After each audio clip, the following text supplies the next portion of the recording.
to my channel.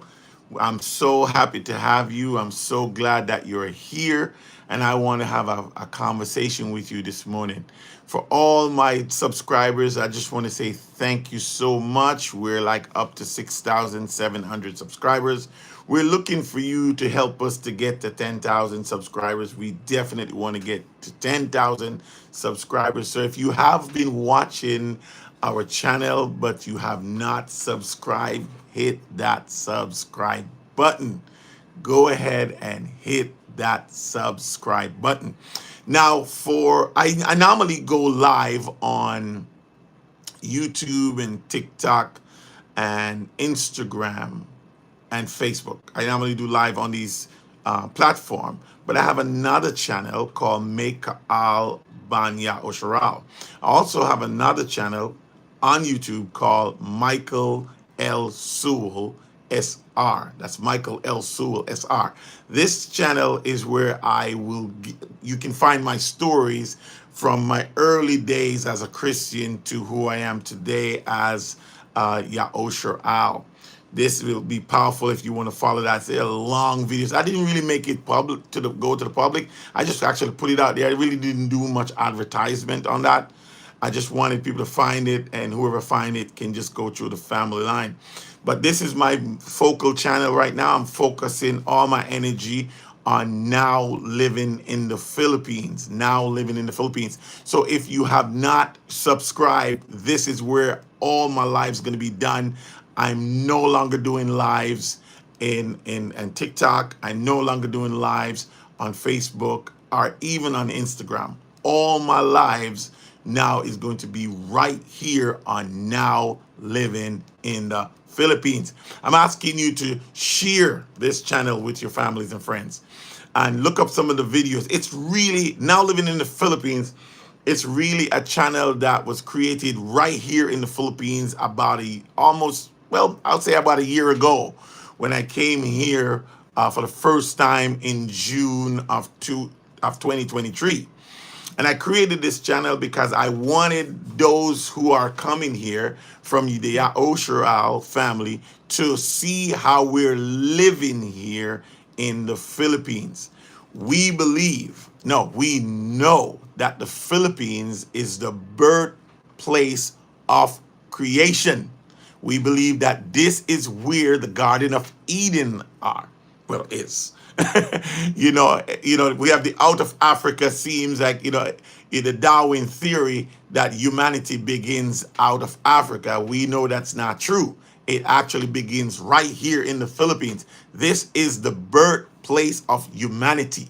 And this is the place the Creator has given us to come back to be restored, to restore our power as a nation. Because what most people don't realize is that we are the true children of the Bible. We are the true people of the book.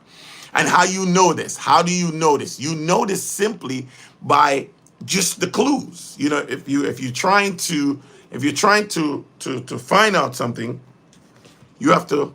I wonder if you guys can hear. You guys can hear me? Okay. I wonder, did you guys hear any of that? Oh my gosh, the thing wasn't plugged in properly. Did you guys hear any of that? Oh my gosh, how could I be so dumb? Hi, can you all hear me? If you guys can hear me, just give me a thumbs up there. I didn't have it plugged in. I had it plugged into my other phone. Did you guys hear any of what I just said? Oh my gosh. Oh my God. What's up? What's up, Abdullah? What's up, man? How you doing? Thank you for joining us. I'm not sure if any of you heard what I said, but please give me a thumbs up. Let me know if you heard. I'm going to start right over again because this was not plugged in. I thought it was plugged in. I hope you guys could hear me. And, all right, let me start right over again. Because, one thing I learned about lives, you get to do it over again. You can do it over. And you know what I love about lives is that everything is transparent. I love transparency. I love it to the core. And so when I do my lives, I like to do it transparently. I want you to hear that I'm a real person. I don't want you, to make no mistake here. I don't understand. I hope you say good things. Oh, I'm so sorry about that. Yeah, we're going to say good things, and hopefully we can get to translate in the word so you can understand it. All right. Again, once again, my name is Meka Albania Osher Al, and welcome back to my channel. Welcome back to my live. This channel right here exclusively is where I'm going to be doing all my lives. All of my lives will be done right here on Now Living in the Philippines. If you are joining me, are you just joining me? Here's where this channel, Now Living in the Philippines, was created for one purpose.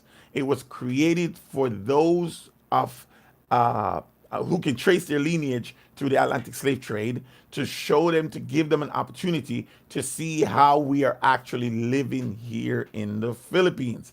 As I was saying early on, and I'm not sure if you guys heard because my microphone was not plugged in.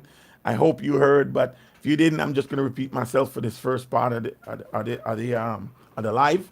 But what I'm trying to get across is that we believe, no, we know that the Philippines, ladies and gentlemen, is the birthplace of creation. This is where the Garden of Eden is located. It is not in Africa or out of Africa like the Darwin theorists want humanity to believe that humanity starts in Africa. It does not. It starts right here in the Philippines.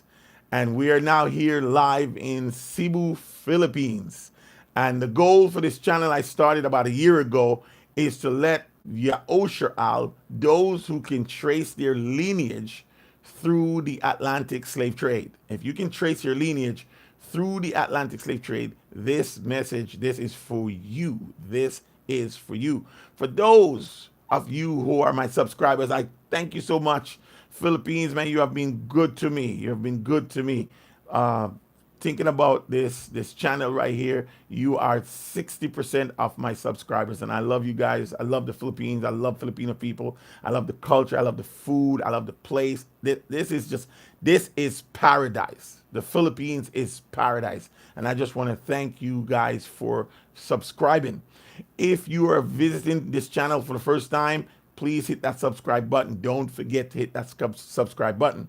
We are 6,700 subscribers so far, and we're looking to go to 10,000. Because once we reach 10,000, then my next goal is to go to 100,000. So we need you guys to go in and hit that subscribe button. Just hit the button, hit the subscribe button, and hit the notification bell so that when I come on live, you're going to be the first to receive it.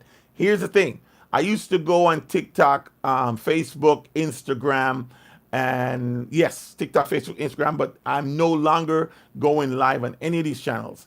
I am focusing all my attention right here, ladies and gentlemen, at Now Living in the Philippines. So please don't forget to share.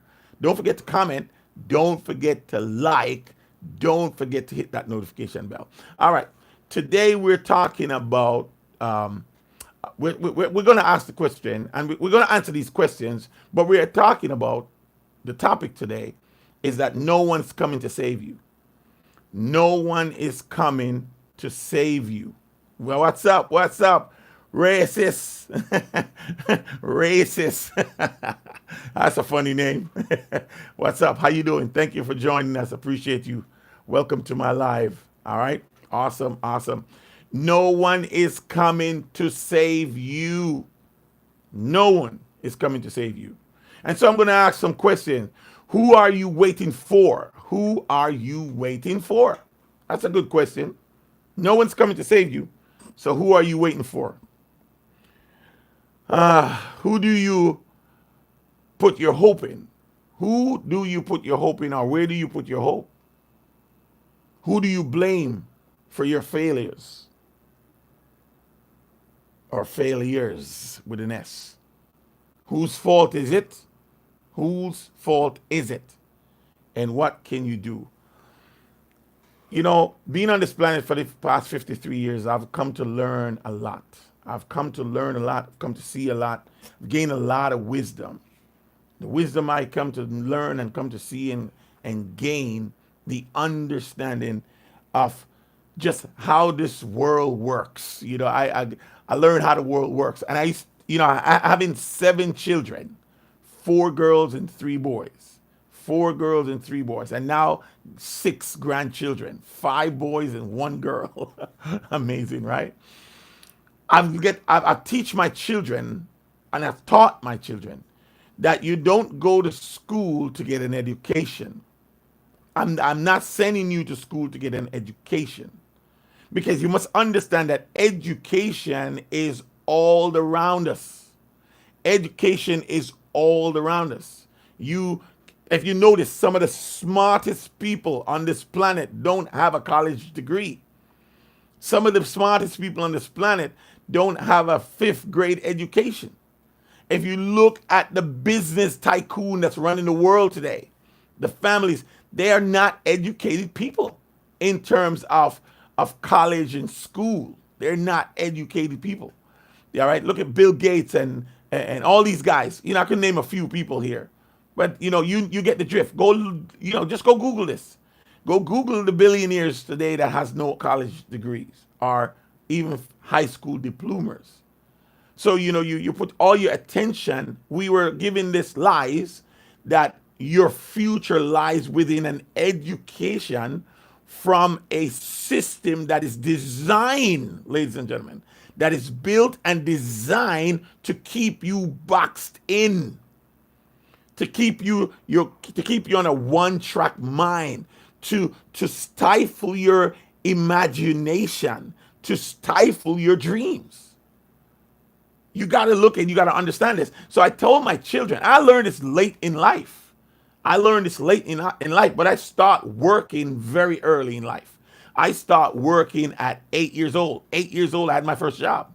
And I had my first job because I used to go to my parents and ask them for money, and they would ask me, what do you want with the money? What do you want with the money? And I hated that. I hated had to give an account for, you know what I mean? I hate had to give an account for how I spend my money. And so I wanted a job, and I went and got a job. And I worked for months without getting paid because, you see, I was too young. Nobody was going to hire me. So I found I just went to this business place that I looked up to. I looked up to the boss there, and I went to his place, and I just started cleaning the place. I just started sweeping up the place, throwing out the garbage. You know what I mean? I led myself to that establishment. They wouldn't hire me. Who's going to hire an 8-year-old child? But I know this. So I went into the business and I just started cleaning. Every day I would go there and I sweep up outside, make sure outside is nice, make sure everything is neat and nice, until I work my way from outside into the office, where I can clean up the office, and I make sure the office is straight, all the garbage is out. You see, I make sure the toilet is clean. I just did what I had to do. And I did it for months. I just come there and just do it. Now, what do you think happened when they see a young 8 years old just doing all these things? I wait around every Friday. I never forget. I waited around every Friday for my paycheck. I was expecting that. Let me tell you something about life, ladies and gentlemen. Things doesn't come to you because you want it. It probably don't even come to you sometimes because you pray for it. It comes to you because you expect it. You expect it. Expectation is powerful. When you expect something, your mind is on it. And so your mind is focused on the higher power, the one who can provide it for you. And if you put the effort in the action, because without the action, ladies and gentlemen, without the action, nothing is going to ever happen for you. Someone has to act. Maybe someone can be acting on your behalf, and maybe you just happens to born into that. You born into the household of someone who acted. But I'm here to tell you that action has to be a part of the equation. Because if it's not a part of the equation, nothing will ever happen for you. So, to look at this now, to look at life, when I did all this, my goal was to get money, right? And every Friday, the boss will hand out the paychecks to his workers, call them by name, and they'll come out and get the check. And I stood there and look and wait for a check. Didn't come. Last man standing didn't come. I went home. You see, my objective, I keep my eye on the object. I have a law. You know, you have Mendel's law, you have Darwin's law, you have Murphy's law. You got all these laws. I created one. I created a law. I call it the Maker All Law. Maker Al Banya Osher Al Law. And it goes like this. Always keep your eyes on the objective. The objective. Don't take your focus on the difficulty. Don't put your focus on the difficulties. Don't put your focus on the whys and the how. Keep your focus on the, keep your focus on the, keep your focus on the objective. What is the objective?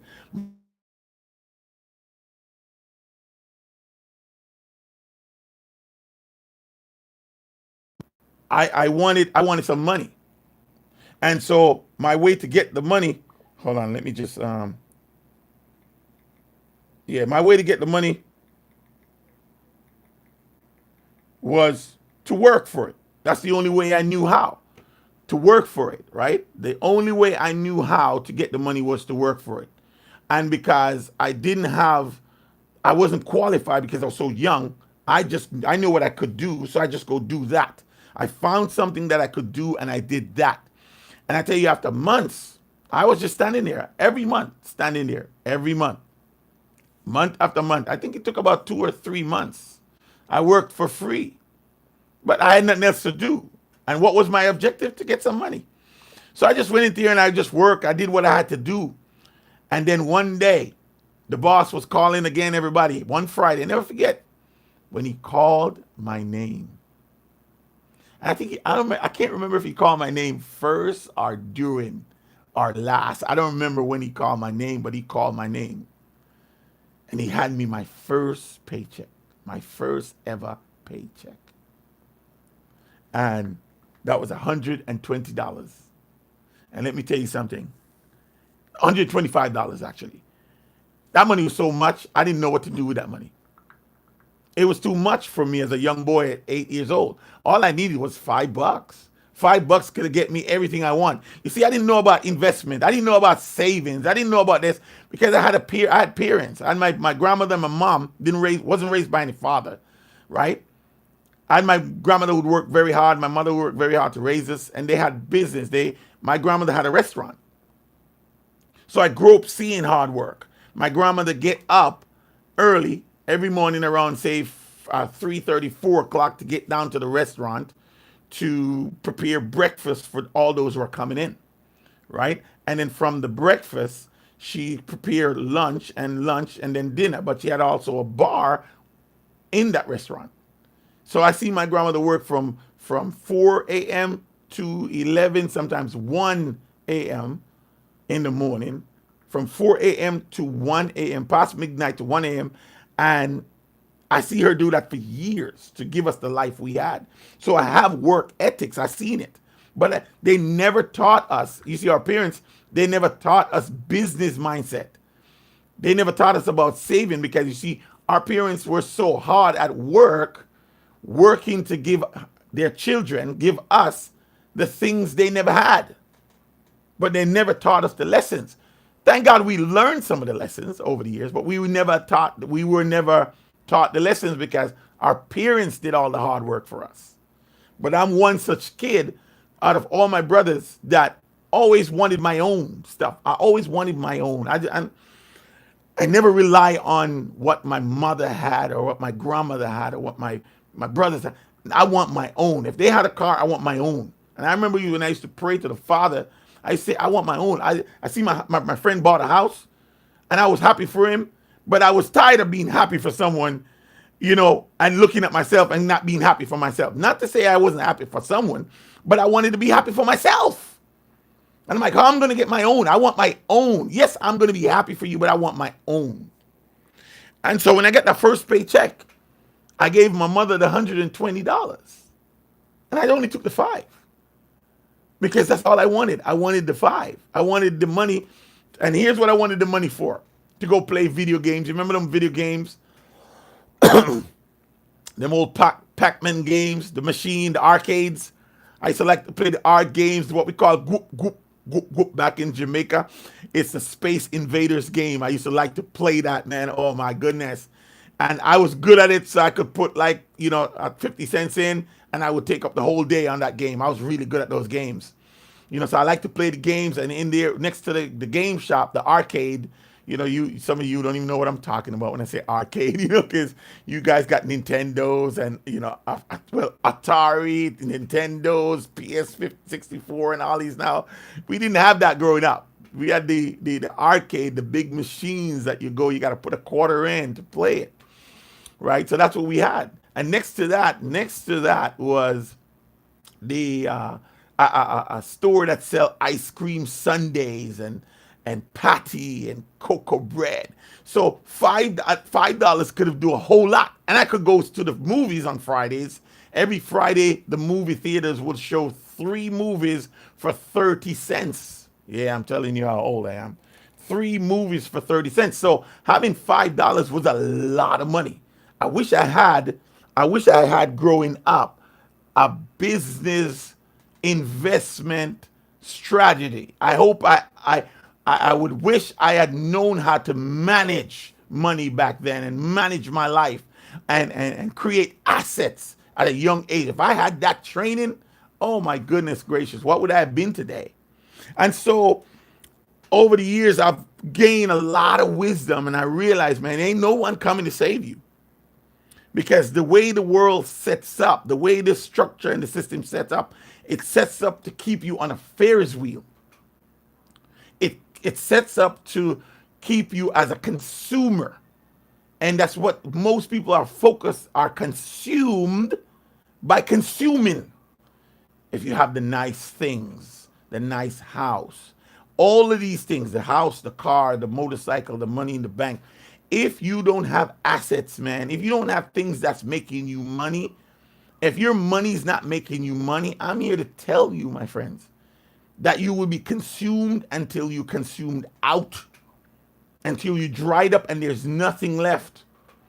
And you will have nothing to pass on to your children. You have nothing to pass on to your next of kin. You know what I mean? So I've learned over the years, as I get older and gain more knowledge, I told my children, I said, I'm not sending you to school to get an education. So if your hopes are in education, you're running a very thin race. You're going to find yourself spending 4, 5, 6, 7 years, depending on, I want a master's degree or a bachelor's degree or a PhD. You're going to find yourself spending a lot of years and owing a lot of money. And when you come out into this world, there's nothing for you to take that education that you have learned. You're going to realize that there's nothing there for you to put that education in. So you have to understand that. You have to understand that. So why do I send my children to school if I know that this is not the education that they need for the world? Why do I send them to school? Here's what I told my children. 7 children, 4 girls and 3 boys. Here's what I tell them. I didn't send you to school to get an education. I send you to school so that you will know how the world works.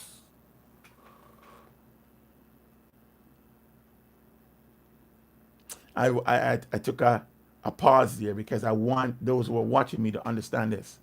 This is how the world works. The school is preparing you for how the world works. Now, when you take your degree and you give to your boss, you think he cares about your degrees? He don't care about that.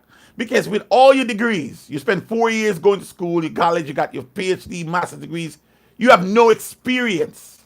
What they ask you for when you come out? They looked at your papers, they look at everything you have, and the first thing they ask you is that you have no experience. So they don't want to hire you. You have no experience, but you have the papers. You spend 4, 5, 6 years in college. You get the papers, you got the degrees, and they won't hire you because you don't have the experience. And when you go different place to go find a job, they tell you that you're overqualified. Who come up with these things? Overqualified? How can you be overqualified for a job? You know what I mean? So This is how the world works. So if you understand this at a young age, if you understand this now, even I don't care whatever your age, you could be 70, 90. Listen, Abraham, our father, Abraham had a child at 90, 99 or something like that years old. It's never too late for you. As long as you're breathing and moving, it's never too late for you. It's never too late to start afresh. It's never too late to start new, right? You must understand, ladies and gentlemen, you must understand it's your passion, it's your gift that will make room for you. That's scripture. That's gospel. That's Toyota right there. It is your gift that will make room for you. Your gifts. So I'm asking you the question, what are you passionate about? What is your passion? Because that is what's going to get you to the next level. I can't tell you how many people I know with a college degrees are not working in the field by which they went to school to study for. How many people do you know that has a college degrees but working at McDonald's or working at a drive-through? Okay, they just need a job just to survive. And then they have this big old debt.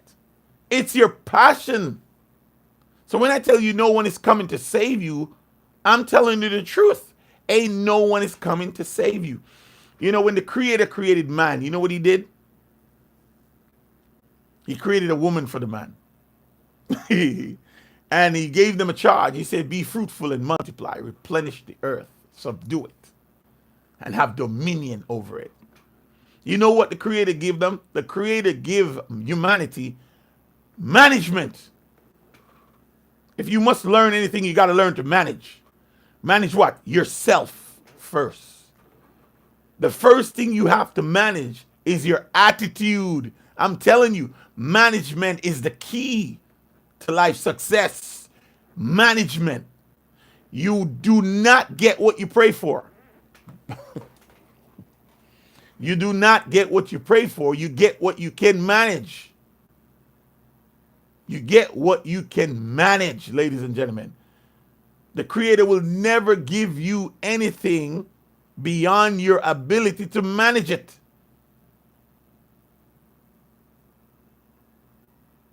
And you can only manage yourself.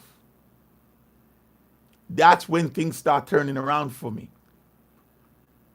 Can you believe it? At one point, I was suicidal. I was suicidal at one point.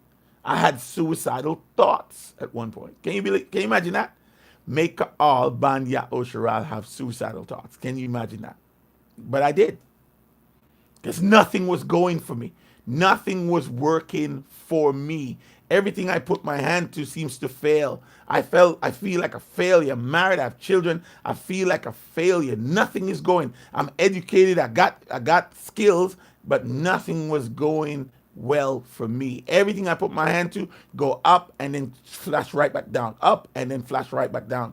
And I was thinking the Creator's hand was against me. He's definitely stopping me. You know, you remember one of the questions I asked, who do you blame for your failures? Who do you blame for your failures or your fault? Whose fault is it? It's easy to point the finger and say, well, my environment is to blame. I didn't come up in a good environment. Yeah, you can blame that. You can blame the Creator. Say, man, you're definitely against me. Yeah, you can blame him. You can blame your parents. You can blame your parents.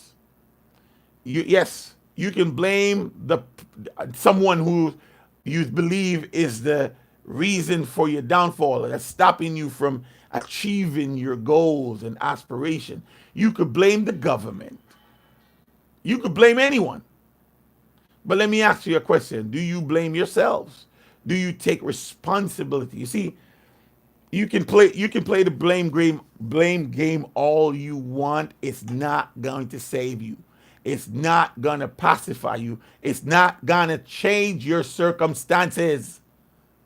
I know I'm talking to at least one person today now. You can play the blame game all you want. It's not going to change your circumstances.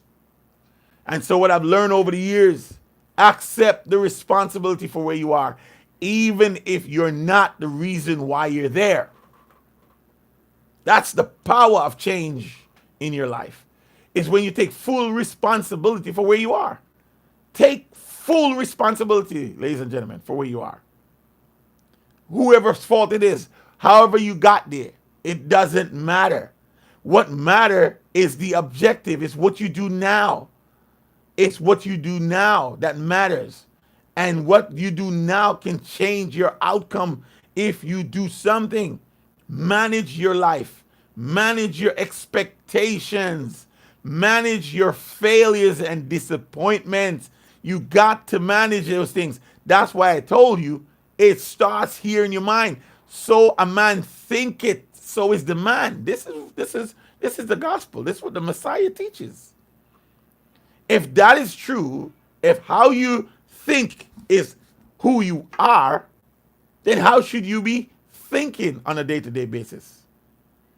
Manage. Manage your failures. Manage your disappointment. Manage your expectation. Manage your emotions and feelings.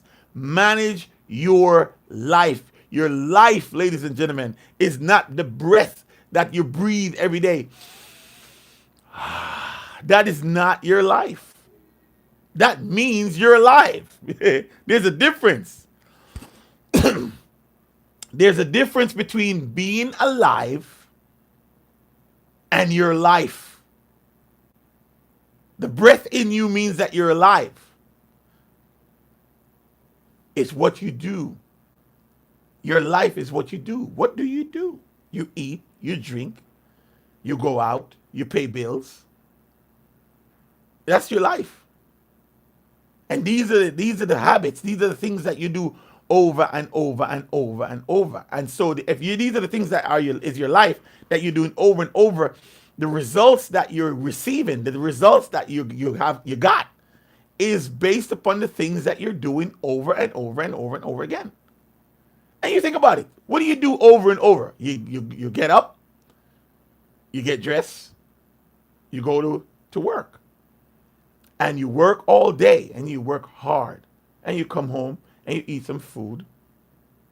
And you might watch some TV, or you might be on your phone for a little bit. If you're a praying man, you might pray. If you're good, if you're a going out guy, you might go out. Person, you might go out. But guess what you do? You do the same things over and over. And so the results that you're receiving is based upon the same things that you're doing. If you want to gain a different result, you got to do something different. So what are you doing differently? Are you working on your passion? Because your passion is going to change your life. That is what you were meant to do. What is your purpose? Do you understand your purpose? Do you know your purpose? See, these are the things that you have to figure out. You have to figure out your purpose, and your purpose is usually manifested in that which you love to do. So what do you do better than anyone else? What can you do to the best of your ability? What can you do that you just love doing and you will do for free? That's usually your passion. Michelangelo, wagwan sir. You only have one child out of 7 who came with you to the Philippines? I know. I only have one child out of 7 that came with me to the Philippines. Yeah. Can you imagine that? Because they don't have the vision. They can't see the vision. You see, in order for you to move, I'm glad Michelangelo asked that question. In order for you to move, you have to have vision. Without vision, the people perish. They don't have the vision. You see, when I saw the vision, when I saw that this is where I need to be, when Yahweh, our creator, showed us that this is where I need to be, the only person I was concerned about coming here was my wife. You see, my children are grown. They're no longer babies. They no longer live under my roof. They have their own authority. They're their own authority. They have their own mindset. They're living their own life. The only child that lived under my roof was one, and that was Hannah. And I gave her the opportunity. See, she was finishing up high school. She just graduated, got her degree, got her diploma. getting ready for get college. She actually has 2 years of college free, paid up for 2 years. And I said to her, I said, listen, your mother and I, is going to the Philippines. This is where we're going to spend the rest of our lives. This is where we're going to live. The choice is yours. You're not forced to come. You live under a roof, but you're 18 years old. According to the law, you are an adult, capable to make decisions for yourself. You are literally can come from under my authority and have the authority of your own. And so I gave her the option. I said, we're going, and nothing's going to stop me. I'm going even if I have to go by myself. If your mother decide not to come, that's on her. But Maker All Banya Osher All is going. And so, we got 2 years of college free. We can pay for the other 2 years. You got 4 years. You got brothers and sisters that live here. You can bunk with them. We can have you a room and board in college, so you don't have to worry about for the next 4 years where you're going to live, and you can come home to your sisters and brothers. And then she said, nope. I saw what Yahweh is doing in your life. She see the vision, she see it, and she decided for herself that she wants to come and be with us in the Philippines. And so that's why she's here. But my other children, they have to make up their own mind. We know and believe that come next year, a lot's going to happen in America and around the world. Disasters like you've never seen it before. You're going to think you're living in the 1800s. All right? You're going to think that you're living in the 1800s. The Messiah spoke of wars and rumors of wars. He said, all this will be the beginning of birth pain, he said, but the end will not come. That's what he said. The end is not yet. So all of these things are about to happen in America and all over the place due to the words of the Creator. The Creator made it abundantly clear that he's going to avenge the wrongs that was done to us in the hands and lands of our enslavers. And America is one of the biggest enslavers of all of the enslavement of the true children of Yahusha Al. Now, earlier, I don't know if you guys could have heard me because the mic was not plugged in. But earlier, I was telling everyone that we are the true children of the Bible. On a biblical understanding, we are the true children. And how we know this, how we come to find this out, thanks to a ravenous bird, Yahweh has opened up the opportunity for us to learn about our history and who we are through a ravenous bird.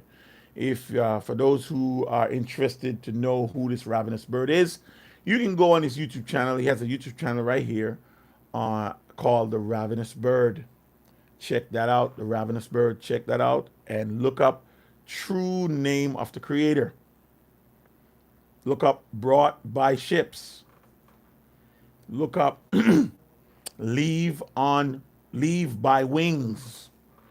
These are the topics that will open up a clear insight as to who we are, why we've packed up everything, sold our possessions and goods, say goodbye to our families and friends, and now relocate and lived in the Philippines. Many of OMPP, our only middle passage people, are leaving the United States of America, but they're going all over the world. Some are going to Africa, Canada, some are going back to the islands, Jamaica, Trinidad.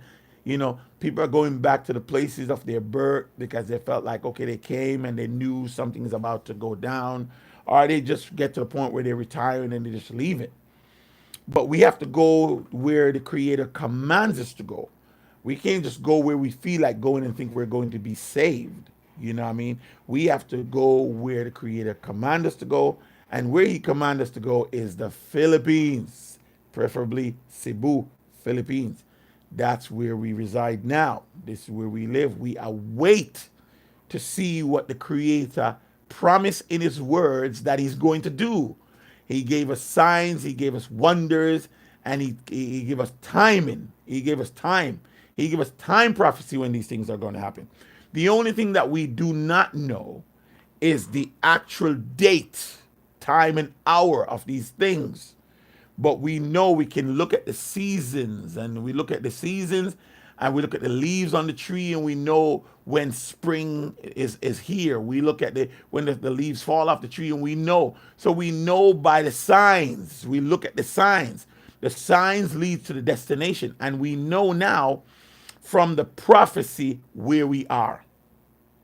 We know that we're the true people of the book when you read Torah 5. That's Deuteronomy.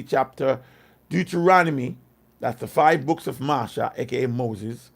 And you look at chapter 28. I mean, all through the book, but chapter 28 more indefinitely, because it gives us the clues of what the true children of the book goes through.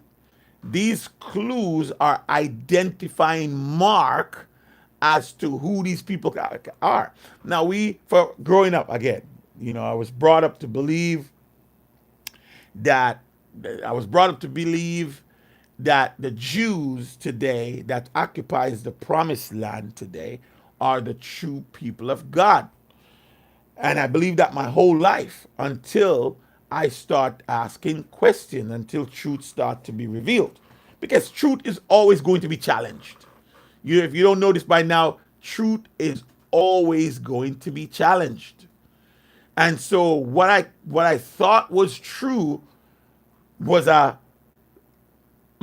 caught me off a blind side when I started to do some research. Reading the Bible as a young child, and growing up in the atmosphere or culture of Jamaica in which I was born, we grow up Christian. We grow up to be Christian.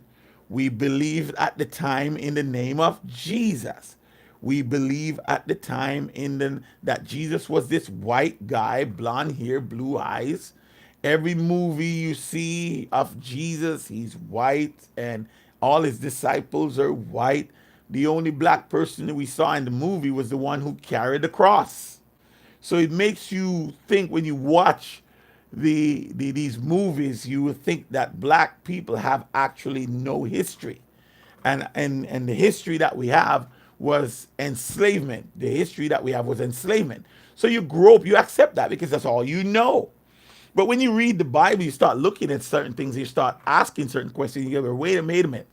If the Creator creates the seventh day as the Sabbath, as we know it, then the first question I asked myself was, why do we worship on Sunday? You see, why do we go to a new day with a new covenant, with a new everything? Why do we do this? And the pastors and preachers who taught us back in the days when we were Christian, teaches us that Jesus died on the cross and raised back on the first day. And so the first day become the new symbol, sign, or emblem, mark, or covenant of the resurrected life. And so baptism was a partaking in that new resurrected life on a new day in a new covenant. It sounds sweet. It sounds beautiful. And for years, we accept that because we didn't understand. And so once you start to research things, now you start to question your belief system. Why? You start to ask questions. Why do I do the things I do? Why do I believe the way I believe? And so when you look at the history that was taught to us, was based upon enslavement. And so if it was based upon enslavement, like for some reason our history start in the 1600s. So if you were to start there, let's say our history start in the 1600s. If you were to start there, now you got to look at it. What type of information do we have in the 1600s? We were not free men and women. We are not a free people. That means everything that we had, everything that we possessed, everything that we did was based upon what was taught, what was allowed to us, what was allotted to us by our slave masters. So our belief system in Christianity did not come from us, it came from our slave masters. For those who do not believe this, there's a book out, and you can go on YouTube and check out this book. There's a book out right now. It's called How to Make a Negro a Christian. How to Make a Negro a Christian. There's a book out. I'm telling you, if you listen to this book, you can go on YouTube and just punch it up, How to Make a Negro into a Christian, or How to Make a Negro a Christian, and just let the narrator read that book to you.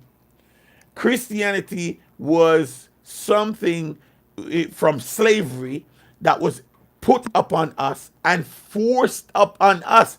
Christianity, whether you believe it or not, whether you understand it or not, whether you accept it or not, is your slave master's religion.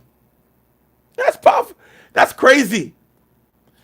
Now, you have to look at this from the mind of a slave, because that's what we were. That's what my ancestors were. Maybe you cannot relate to me because you were never a slave. Maybe you were never a slave, so you can't relate to me. Maybe your ancestors are the slave masters, were the slave masters, so you can't relate to me. Maybe you come from a culture or ethnicity that did not face what my ancestors faced. So from my eyes, I'm looking at it not from the outside in, but from the inside out. So I have to. So when I look at it this way now, you might look at me funny. You might be thinking I'm looking down on your belief system. You might be thinking I'm trying to disrupt the status quo. Well, yes, you're right. I am trying to disrupt the status quo, but not for you. It is not my duty and my job and our responsibility to tell you how to live your life. It is not my duty or responsibility to tell you what to do or how to do it. All I can do is give you information. That's all I can do. And so the problem is that we had information, but we didn't have the right information, you see. So the Creator said about us, my people, he said, my people are destroyed for lack of information. But he never used the word information, he used the word knowledge. Knowledge is information. That's all knowledge is. And information is all around you. We're living in the age of information. You don't have to guess anymore. You can just, man, even if you can't read and write and you got one of these, you got a phone, you can talk to the darn thing and say, hey, Google this, that, and it will happen for you. So these are the things that I've learned. These are the things I start to see. These are the things that I start to understand. And as soon as I start to gather the right information, that when light comes in, ladies and gentlemen, when light comes in, darkness has to flee. Think about entering a dark room. You turn on the light, you can see everything.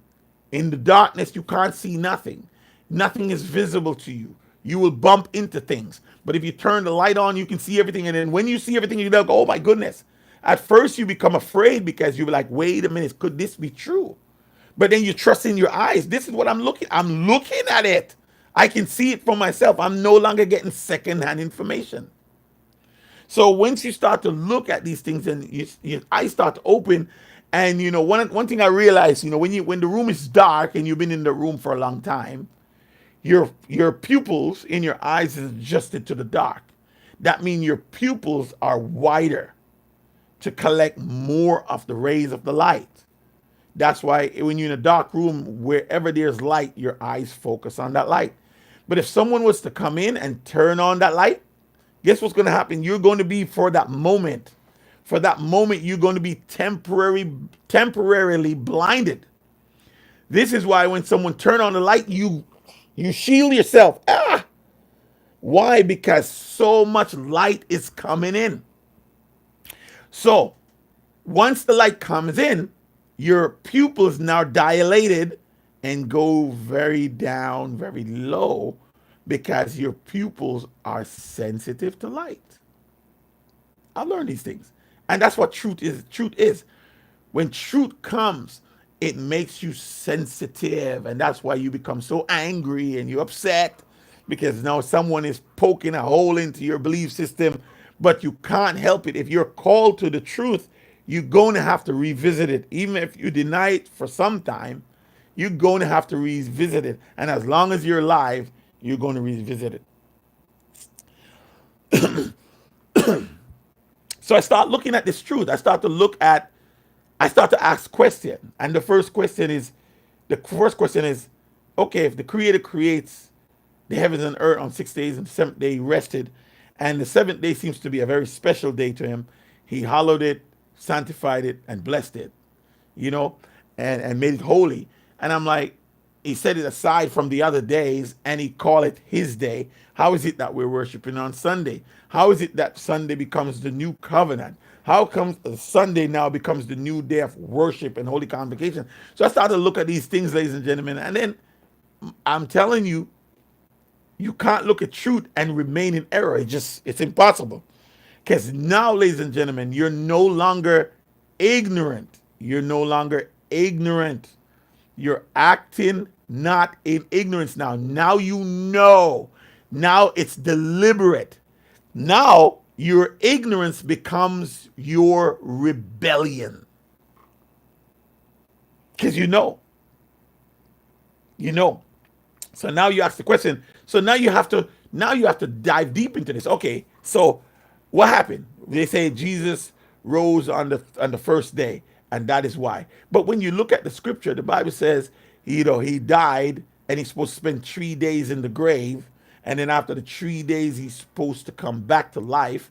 And then you say, but wait, if he died on a Friday, if he died on a Thursday, buried on a Friday, stayed in the grave the whole of Saturday. Even in death, he's kept the grave, right? He kept the Sabbath because Sabbath is supposedly Saturday, right? So that would be 3 days. And then they say now he rose on Sunday. But if you look at it really, he didn't die on a Saturday, on a Thursday. He actually died on a Wednesday. Now, why do we know this and how do we know this? Why do we know this? Because the day doesn't start at midnight. The day doesn't start at midnight. So if the day doesn't start at midnight, then when does the day start? The day starts when the sun goes up. It's the evening and the morning was the first day. So it has to be from sunrise to sunrise is the first day. From sunrise to sunrise.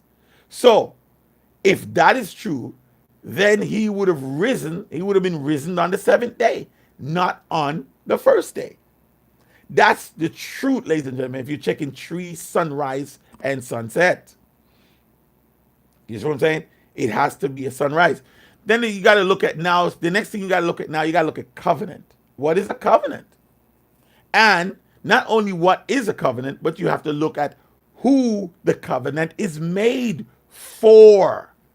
Because you see, we think that the covenant was made for the world because you were told and we were taught that he died for the sins of the world.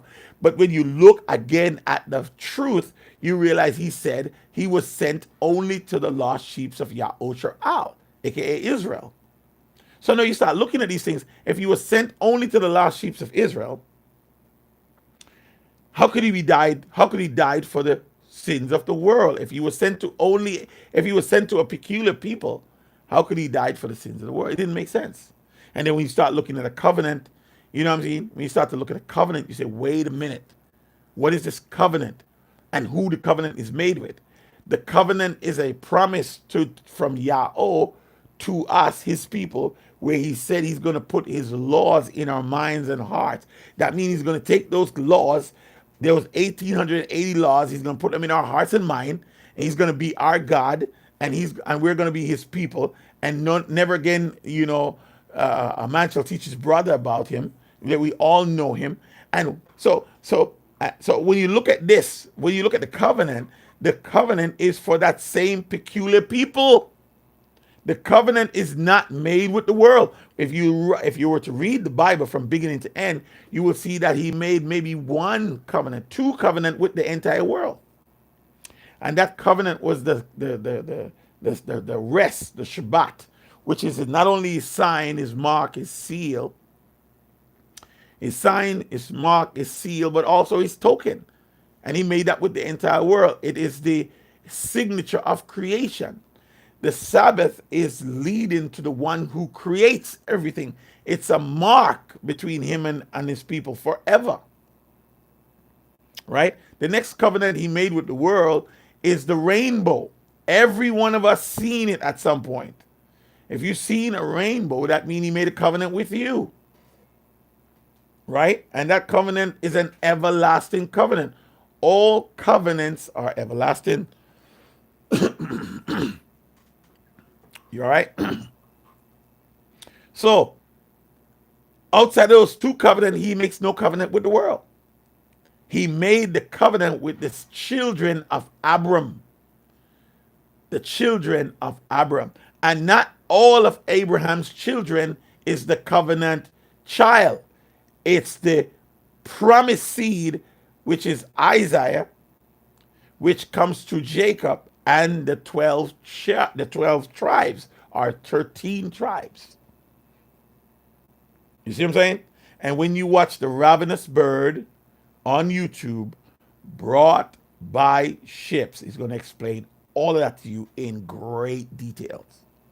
So now you're looking at these things now, you say, wait a minute. So now you can't look to these people who are calling themselves Jews, who occupies the promised land, as the true people anymore, because you have to recognize something. You have to say to yourself, wait a minute. If where in history does these people have a 400-year history of enslavement?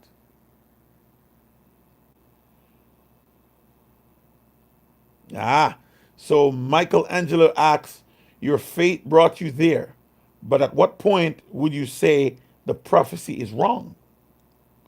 What I'm asking is, if nothing happens, let's say within 10 or so years, what would you do? That's a very good question, Michelangelo. All right, so one thing I know for certain, here's what I know for certain answering your question, Michelangelo, is that according to Deuteronomy 29, it says the secret things belongs to the Creator. The secret things belongs to the Creator.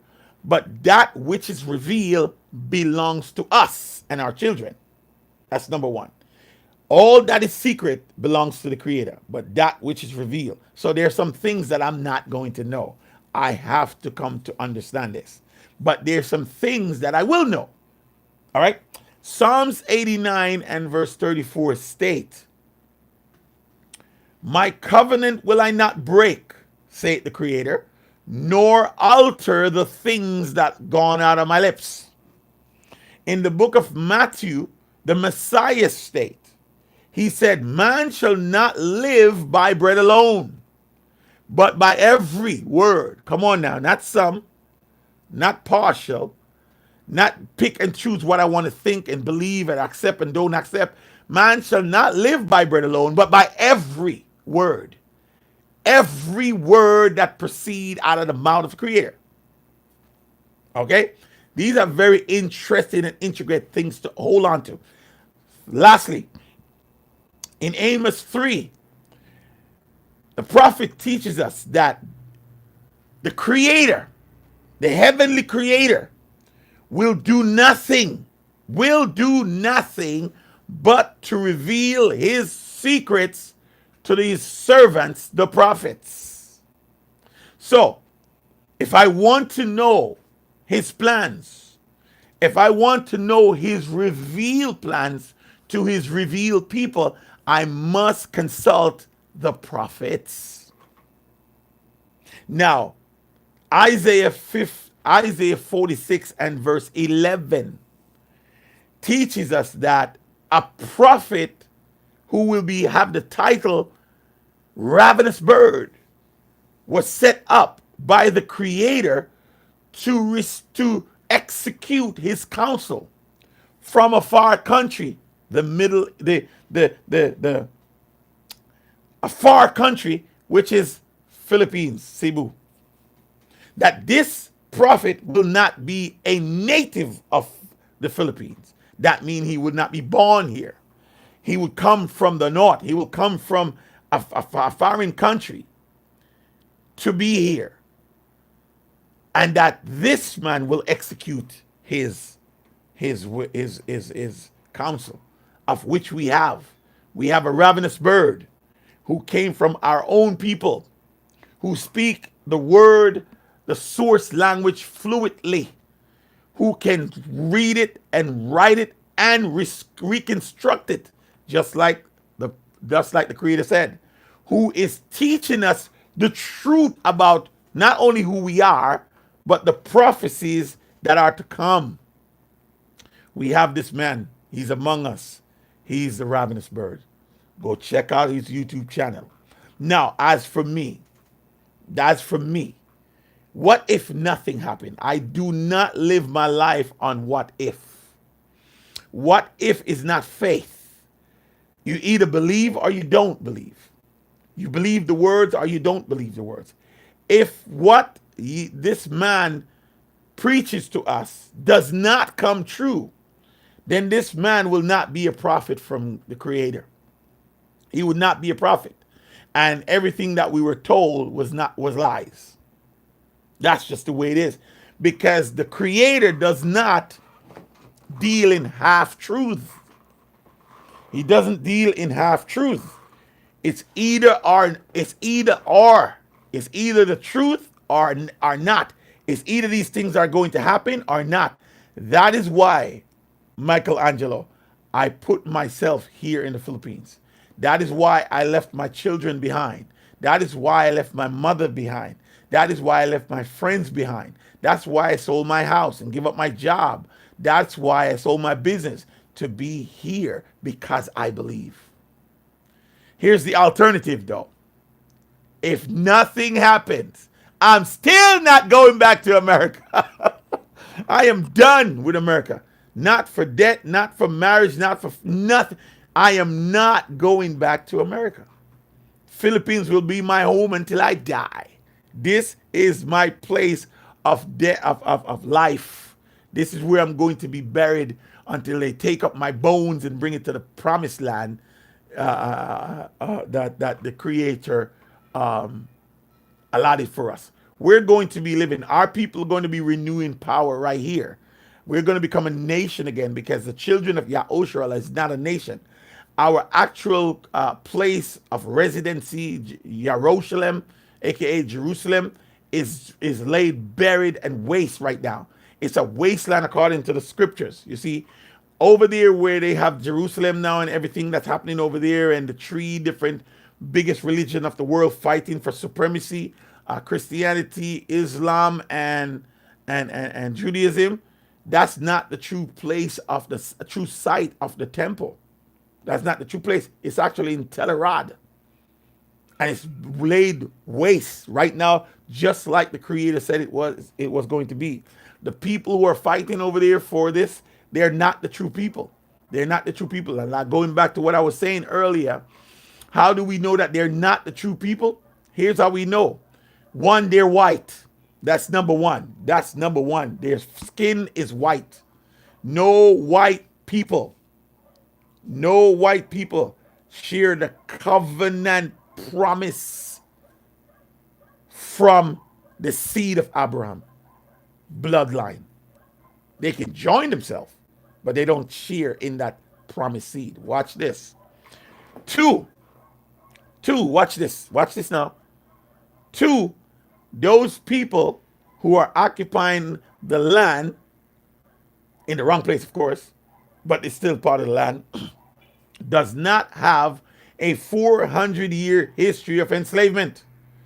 You see, in Genesis 15, the Creator made it abundantly clear to Abram, our father, that his children will be in a land not their own, and they'll be enslaved 400 years.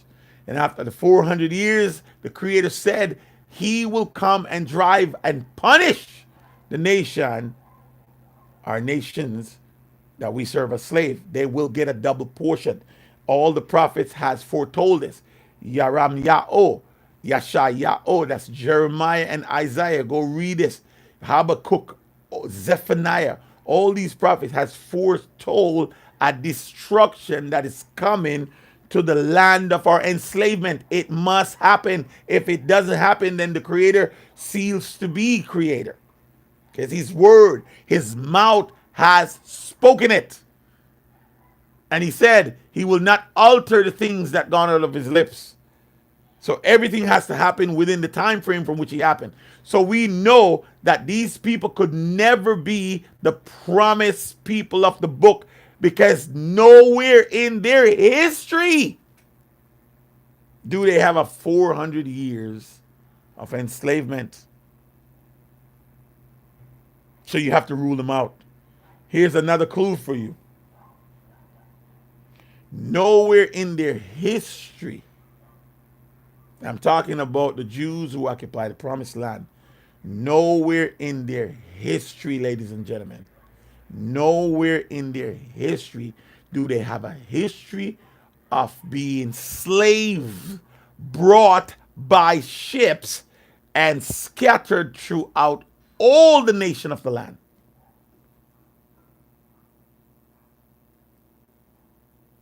Yes, yes, you need to definitely. Michelangelo, I'm so appreciative that you are here. You know, when I decided to do this live, I felt in my heart that one person, I'm doing this live for one person. I really did. And then I look up there and I look at my mark, and there's just one person from all my all my the 6,700 people that are watching right now. You're the only one that I see there. Okay, you know, you have the numbers there that show you how many people are watching. I only see you, Michelangelo. And I had a feeling that I'll be talking to somebody today. So where you viewing from, Michelangelo? Where are you viewing from? I want to know, where are you viewing from? Where are you viewing? Just type it in. Where are you watching from? Yeah, guys, I'd love to know where you guys are watching from. So in the comment area, please type up where you're watching from. It kind of helped me to see where my videos are going live. I'm going to be going live. I'm going to be trying to go live every day, because I said I was going to do it once a week, but I'm going to try to do it every day, because this is important to get the message out. Michelangelo, Washington D.C. I must tell you, Michael, you have a good name, man. That's my name. Make all. It means who is like unto the Creator. Your name is a proclamation. It's a statement. It doesn't mean that you're like the Creator. It means your name is proclaiming to the world that there's no one in the heavens or the earth that is like Him. So you're born to preach. You're born to preach. You're born to share. You're born to give. Your gift is in speaking. But I'm from Cebu. Well, I want to let you know that Washington, D.C. is the place or pinpoint of the judgment that is coming. You need to get out. You need to get out as fast as you can. Come, come March of next year. March of 2025 is our first day of spring, because you know the spring does not spring. I mean, the year does not begin in January. That's the pagan's year. The actual true year begins in springtime. Now, according to the prophecy, there will be a blood moon. There will be a blood moon, which means there's going to be another eclipse. There will be another eclipse sometime around March 15, 17, sometime around there. If that is true and that happens, it's going to mark the beginning of the destruction that is coming to America and all the lands where we were enslaved. And we believe that, Michelangelo, we believe it's going to happen in Washington D.C. first. So you may want to get out. You need to come home, bro. I know you're there because you want to get money. It's a better life. But I'm telling you, yes, in certain aspect, you can get, in terms of money, in terms of financial numeration, being in America is a place where you can make money, but America is designed to take all that money. It's designed to make you work until you die. If you don't understand the fundamentals of how to put your money to work for you, you're going to be in big trouble. I suggest, Michelangelo, that you gather up as much money as you can possibly gather up and come home, because it's going to be rough. If you think the 2019, 2020 pandemic was rough, wait till you see what's coming in 2025. And they're already predicting this. So it's not like I'm telling you, I'm giving you false hope. They're telling you right now that there's a new pandemic coming in 2025. There's a new virus coming, a new pandemic, which they're calling the SEERS pandemic. There's a SEERS virus coming. So, ladies and gentlemen, how the hell you know that? Nobody's asking the question. How the hell you know a virus is coming? How you know that a pandemic is coming? You planning one? That's the only way you could know, unless you got you can see the future. How do you know that a mass hysteria of pandemic is coming again in 2025? How do you know that? Unless you planted it. That's the only way you know, unless you have insider secrets. And let me ask you another question, ladies and gentlemen, for those who are watching. What happened to the last pandemic? What happened to the last so-called virus that was out? What happened? What happened to that? Where is it? It just magically disappeared off the planet. There's no cure for it. COVID, there's no cure.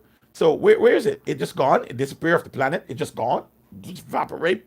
But everybody went back to their normally regular scheduled life. Everybody gone back to work. Everybody gone back to the movies. Everybody gone driving, riding, doing the things that they were doing within this period. Now, if you look at the time frame from 2018, 19, 20, 21, 22, right? So if you go if you say the pandemic was in its height in 2019, 20, 21, 22, 23, 24, right? 25, 6 years, right? To the next pandemic.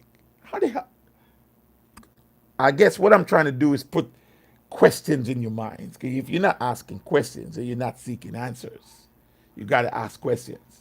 So yes, Michelangelo, I think you need to get out of that place, man. Come home. Come home. Because if you don't, you may never be able to leave. And we're talking about a mass hysteria, man. It's like thinking about the 1800 when you have the Civil War. We're thinking about 1800 when the English burned down the White House. We're talking about mass hysteria, mass looting, a lot of things are about to happen, man. So I think you need to come home. Anyway, going back to what I was saying earlier, you have to rule these people out because they don't have two of the most significant clues, and you find that in Deuteronomy 28. They have to be brought by ships scattered all around the world. You know what I mean? And the central areas where they were brought was France, England, and America. And from there, they just scattered them all, and they were brought by ships to the Caribbean islands and all over the place. And they have to have a 400-year history. So when you look at it, you realize they don't have this. They don't have this. So you have to rule them out. They're not. And that's why we know who we are, that we are the true people of the book, because that's our history. That's our history. So yes, man, go check out The Ravenous Bird on YouTube. I'm telling you, you're going to learn so much. You're going to learn the true name of the Messiah, the true name of the Creator. You're going to learn the true name of Creator, true name of the Messiah. You're going to learn our true names. Michael, our last names that's given to us are not given to us by our Creator, or even from the culture from which we were taken. It was given to us by our slave masters. Everything that we have, Christianity, came from your slave masters. It is your slave master's religion. Remember now, all of the monstrosity and the horrors that happened to us through believers. It happened to us of people who call themselves Christians, who worship the same gods that they force us to worship. Now you have to remember our ancestors were worshiping the slave masters' gods. The same gods they believe give them the right to keep slaves and mistreat them as property. And the same God our ancestors were worshiping, praying to, for relief, for freedom, for deliverance from the same people who are praying to the same God who are thanking that God for us as slaves. We must come back to the truth. We must come back to the truth. We must come back to the truth of the God who we serve. We serve the God of Abraham, Isaac, and Jacob. We serve Yahweh. He's the God we worship. We don't worship a triune God. We don't worship Jesus as God. Jesus is not God, and he's not God. As a matter of fact, that's another thing I want you to go look up, Michael. Go look up the letter J, the origin of the letter J. And what you will find out, that's another thing that led me to ask questions about the name. We were told that the name Jesus is the name given by which we must be saved. And the world is looking for Jesus to come back and save them. He's not coming back to save anyone. And he's not some white guy with blonde hair. Because that's the image you're painted. That's the image that's in your mind. You're going to be surprised when you see that the real Messiah, whose name is Yahushua, is black. I'm telling you, it's going to shake up the world when people see the Messiah coming back. This black.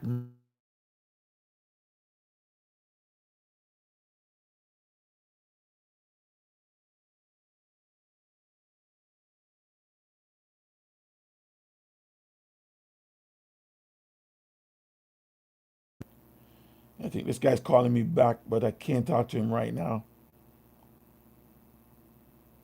All right, so he's calling me back, but I'm on live. So I'm gonna end this live though. I'm gonna end this live because like I said, I'm gonna try to do this every day because I think people need to hear what I have to say. I have information. My people are perishing for lack of knowledge. My people are dying for lack of the right information. And because people don't have the right information is why they're dying. They reject the laws of the creator. And because they reject the laws of the creator, see, there's more to that. It's not just that people are dying for lack of information. They're dying because they reject the information they're getting. They're rejecting the true information. They're rejecting the laws of the creator. And because of that, he's rejecting us. Well, our time has come. He's restoring us to our place. A remnant will be chosen from the people. Not all of those who can trace their lineage to the Atlantic slave trade will be saved. Only a remnant will be saved. And the remnant are those who hear the words of Yahweh, hear the voice of Yahweh, and come out and come to the Philippines. This is the place where we are brought by ships. This is the prophecy of Revelation where the woman has been given wings to fly into the wilderness where she'll be nourished for a time and a half of time. That's 1260 days. All right, is it days or years? Days, which equivalent to 98 years in the wilderness where we'll be restored back to power. And then we'll be going back into the we'll be going back into the wilderness. We'll be going from the wilderness into the promised land to reclaim that which was ours. But for right now, we must be here where we'll be nourished. So you look up, man, look up the letter J and look up look up the letter J, and you will see that the letter J is 500 years young. That in the Bible they tell us that the This is a name given by which we must be saved, and that name is Jesus. It could never be, because there was no letter J before the year 1524.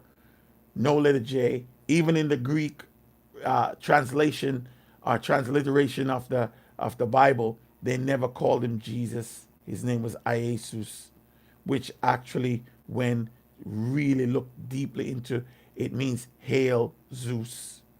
So there's a whole lot we need to know, a whole lot you need to uncover, but I can't. I got an appointment at 12 o'clock, so I gotta go do that right now. Get ready for that. I got my partner who's calling me. I gotta get ready for that. But to close out with answering some of these questions, no one is coming to save you. No one is coming to save you. You must save yourself. No one is coming to save you. You must save yourself. That's why the Creator tells us, save yourself from this corrupt generation. You must save yourself. You must pack up. You must leave. You must come to the Philippines, where the Creator commands you to be. Cebu, Philippines. Come be a part of the nation, the true people of God, because He's going to do some great things. All right. Who are you waiting for? Who are you waiting for? If you're waiting for Jesus, you're going to be waiting a long time. You were conditioned to believe He's coming down, and He's going to be stopping the air, and those who dead in Christ, He's going to rise, and then those who are alive going to meet Him in the air, and then we're going to go up to heaven. You were not created to be in heaven. Heaven is not a place for humanity. Heaven is coming to earth. That's why when we pray that His will be done on earth as it is in heaven. Heaven is coming to earth. The Creator, I made it abundantly clear, His desire is to dwell among us. You can find that in Exodus 25, when He tells us to build Him a sanctuary, a dwelling place, so that He can dwell among us.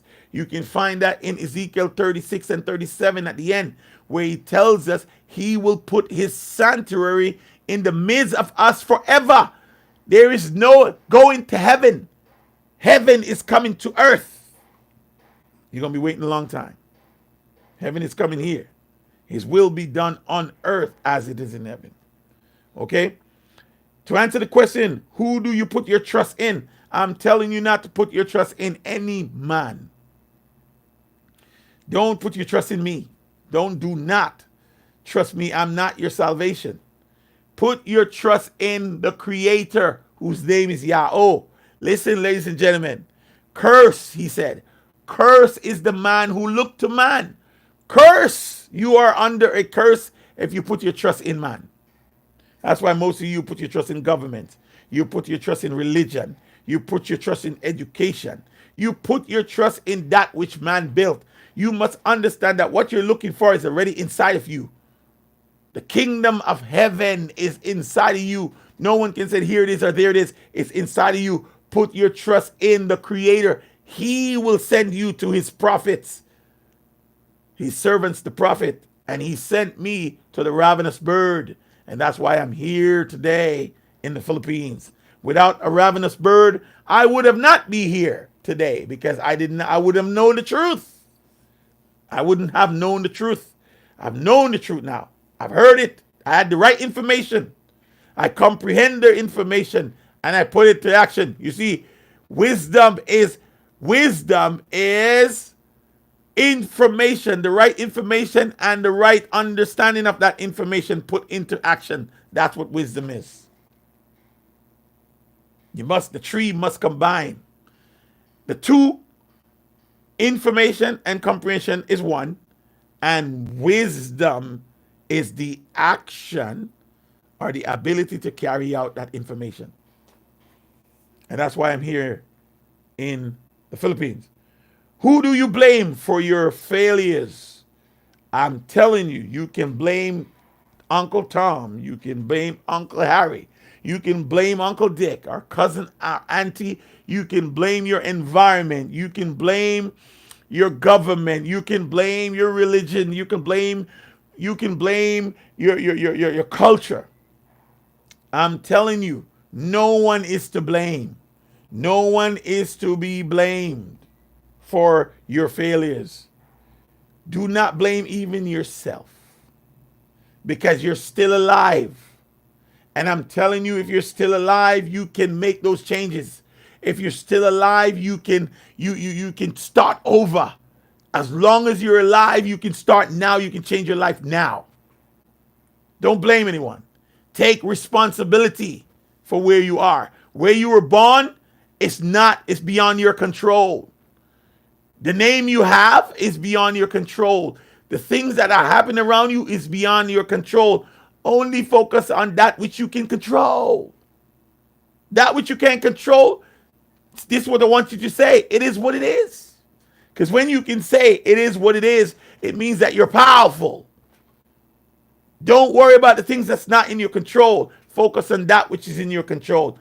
Keep your mind on the objective. Whose fault it is? Like I said, I just answered that question. It's nobody's fault. Because that's what's going to push you. You see, when Adam and Eve picked the fruit, when Eve picked the fruit off the tree and gave it to her husband eat the fruit. Their eyes were open. They were cut off from the Yahweh. They cut off from the life force. They cut off from the energy. They cut off from the oneness. You see, sin, disobedience, according to Isaiah 59, verse 1 and 2, sin, disobedience separate us from the Creator. We cannot connect Wi-Fi. We cannot connect one-on-one because we're living in a state of disobedience. You who heard the call and coming on the live, but you're not making the move, you're walking in disobedience. And if you get trapped and your life is falsified, that will be your fault. Sin separates us from the Creator. Sin is the what? The transgression of the law. It's disobedience to His word, disobedience to His will, disobedience to His voice. When Adam and Eve was in the garden, they were in paradise with Yahweh. They didn't have to provide anything for themselves. All they had to do was manage. That's all they had to do. Replenish, subdue, multiply. That's all they had to do. The easy part. But because of their disobedience, they now have to go provide for themselves. They have to go dig the earth, and pain and suffering and death came to us. And all because of a disobedience. All because of disobedience. They were to what? They were to not eat off the tree. It was a command. The Creator gave them a command to test their obedience, to test their loyalty. They fell miserable. And when the Creator came to Adam, He said, who told you were naked? What have you done? He did not take responsibility. The first thing He did, He said it was your fault. He told the Creator, it was your fault. You gave me that woman. It's the woman you gave me. He blamed the Creator and He blamed the woman. He never took responsibility. I'm telling you, ladies and gentlemen, if you want things to change for you, if you want to change anything in your life, you have to change. You have to change. For things to go well for you, you have to change. You can't change the person. You can't change the person. You can't change. You have to change. If you change, things will change for you. Take responsibility. Adam did not. He blamed the woman. When the Creator went to the woman did not take responsibility for her action. Instead, He blamed the serpent. He blamed the hominid, or what do they call that darn thing, right? He didn't take responsibility. None of them took responsibility. They blamed someone else. But you can blame your government, you can blame your society, you can blame your educational level, you can blame everything. It's not going to change your life. Take responsibility. If Adam did take responsibility, I wonder what life would have been today. He did not take responsibility. Eve did not take responsibility. I'm telling you, take responsibility. Take responsibility for your life. Take responsibility for where you are. That's the power He gave you. He put that power in you. You're like a seed just waiting to become this beautiful tree that's waiting to bear its fruit in seasons. Remember, your fruit comes in seasons. Not everything you're going to plant is going to come right away. It's come in season. Just keep at it. And your seasons, your your your gift, your passion. You see what I'm saying? Your gifts. Time is running out. Get out of these countries. Get to the Philippines. All right. Last but not least, what can you do? There it is. You can live it up. Live it up. Live it up, man. Live life. Live it up. I know you're hurting. I know you're hurting and everything seems lost, but you can live. What can you do? You can live. Live is not to breathe. That means you're alive. What you can do is to live. Live your life. Live it up. Live your life in Him, in obedience to Him. Let Him be your guide. Let Him be your strength. Let Him reveal to you that which is in you. Change and repent of those things that displeases Him, and work on the things that pleases Him. And what you need to work on now is how to manage your life, manage it well. Because He promised abundant life. Abundant life. He promised riches. You're not supposed to be poor and destitute. Don't make nobody lie to you, tell you that you're supposed to be poor and destitute while they reaping all the riches. Listen, you're supposed to be rich. You're supposed to be well managed. You're supposed to be full with luxury. Because that's how you show the world that the Creator is your God. You're supposed to be wealthy. But the wealth starts here in your mind. It's got to be here first. Change your attitude. Change your life. Change your food. Change your life. Change your water. Change your life. Attitude. So a man thinketh, so is the man. All right, I got to go. I got to get ready to go now. I thank you for joining me. I'm looking forward to giving you guys these tidbits every day. I can't promise every day, but I really want to come on here. My goal is to come on at 6 o'clock, 6 a.m. for Filipino time, which means it will be 6 p.m. for America or wherever. And the reason why that, because most people are out of work by that time. And when I look at my when my YouTubers go live, they go live between 6 p.m., 6 a.m. to 12 p.m. and 12 p.m. to 6 p.m. So, these are the times when my viewers go on. And so I want to get to you. Just share the word. Share this with people. Don't forget to share this with people. They need to hear what you've just heard. And I appreciate you guys a lot, man. Hey, Michelangelo, I appreciate you, man. I'm seeking answers. Thank you. I feel overwhelmed by your knowledge, and I truly appreciate your time and answers. Michelangelo, man, let me tell you something, man. I appreciate you more than you know.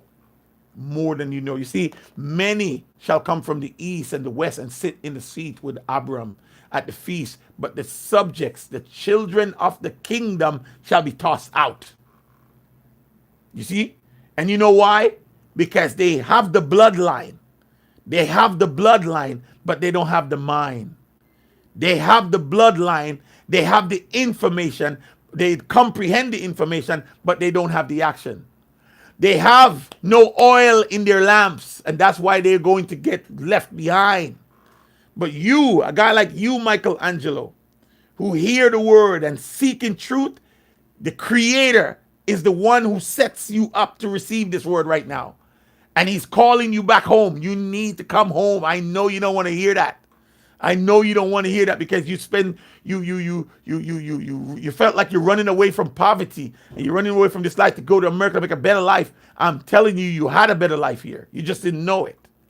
But now that you get the opportunity to see the life out there and see that you're on a Ferris wheel going around and around and around, I'm telling you to come home because the Creator is about to do some things over there. And I don't want you to get trapped. He's going to devastate this world.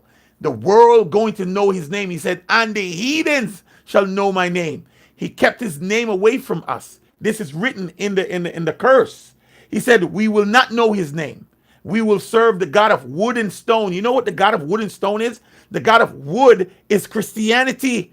That's why they have the cross as the emblem and image of Christianity. Are we not commanded not to? Are we not commanded not to make any graven image of anything in heaven or on earth? So how did the cross become the image of a religion? You know what the God of stone is?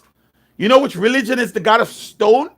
That's Islam. Islam is the God of stone. You don't believe me? Go look at they have this cube thing over there where rocks supposed to fall from heaven, where every Muslim has to point their face 5 times a day and pray towards Mecca.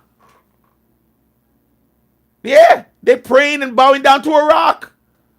They have to make a pilgrimage. Every Muslim have to make a pilgrimage at least once in their life to Mecca to walk around this rock and bow down to it. That's not the God of the Hebrews. Judaism is also a false religion. Judaism birthed Christianity. They're one and the same. They're just two sides of the same coin. Christianity is the tail, and Judaism is the head. Judaism is the head. Christianity is the tail. It's the same coin. When you hear the word Israel, we don't worship a God with those names. Israel is a Trinity God. It's a triune God. Is, Ra, and El. Christianity worship a Trinity God, Father, Son, and Holy Ghost. We worship a single God, and his name is Yahweh.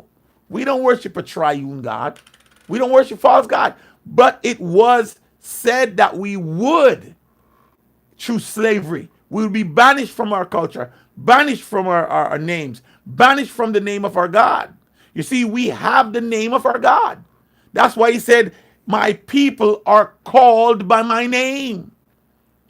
My people are called by my name. Those people over there who call themselves Israel are these Hebrew Israelites that's calling themselves Hebrew Israelites. We're not of the same blood. We're not of the same people. We're not of the same belief. We don't call us, we're not Israelites. You show me a God in history whose name is Israelites. Show me. There's no God named Israel. My people are called by my name. So whose name is, whose name is Ra, and whose name is El? That's 3 gods. Our name is Yahoshural, Prince of God. Prince with God. Prince with Yahweh. It means son of Yahweh. That's what it means. We're son of Yahweh. Yahoshural is his firstborn sons. We're sons of God. All right, I'm out. I'm seeking answers. Thank you. Yeah, you're on fire. Speaking. Yeah, man. It's what I do, man. Make a all. That's our name. It's not make a sum. It's not make a half. It's make a all. So you got to go all in. So I love you, man. Thank you. Don't forget to like and subscribe, guys. I got to go. I'm going to go, we're forming up a little band here. I got to go start that up. And then, other little things I got to get done. All right. I love you guys, man. I love you guys so much. Thank you again. Michael, keep me, keep up with me, man. Hit me up on my Facebook page at Make Albania Osharal. Make Albania Osharal. I want me and you to keep in touch. I want to keep in touch with you. Go hit me up enough so that we can message each other and talk to each other. All right. Make Albania Osharal. Make Albania Osharal. All right. Until next time, man. I love you guys. If you have not subscribed, subscribe to my channel. And I'm gonna come live tomorrow. Actually, you know what? I'm gonna start doing live 2 times a day because I see that my viewers view from 6 to 12 and from 12 to 6.